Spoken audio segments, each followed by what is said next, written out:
Well, it was really a tough game, no? Especially because Parao is a very good defensive team. They made it difficult for us to really execute our offense. So you didn't challenge how we can stay disciplined with our execution. They do a lot of things that take you out of that execution. But again, I think the players really, yung grit lang nila talaga ang panalo dito.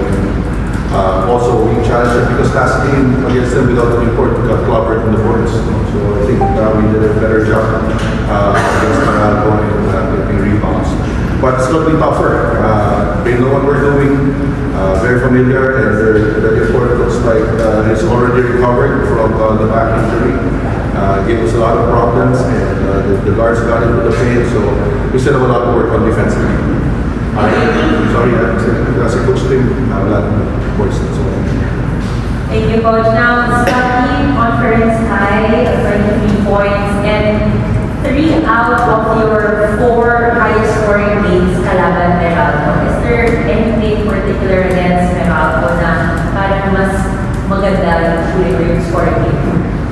First and foremost, all glory to guys na panalo ko. So lang bigay ko sa iyo ko, family ko, yung wife ko.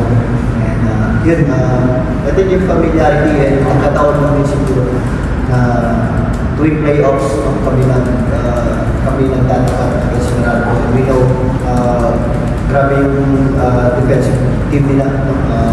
And coming to this game, sabi ko siyempre to battle the physicality. No? Kaya yun, basta playoffs lang sa veteran, kailangan ko lang din maging ready to step up yung elimination game. Mas pati hindi lang yung offense mo, yung maganda yung game, it was an all-around game for you. And every time na nakukuha ka ng rebound or there's a hustle play for you, na-excite kasi going to crowd, is this a factor or does it motivate you to grab another rebound because again, yung nagagawa ng crowd? Overall naman, yun lang talaga yung gusto ko maging aggressive both ends ng offense and defense. Nagkataon din talaga nasisip yung mga kinukuha yung credits. Credit din sa mga teammate ko na we move the ball well with the team. 5 guys sa amin na nasa double figures. I think malaking bagay sa amin, excited sa amin na talaga yung bola gumagalaw sa offense. Yun.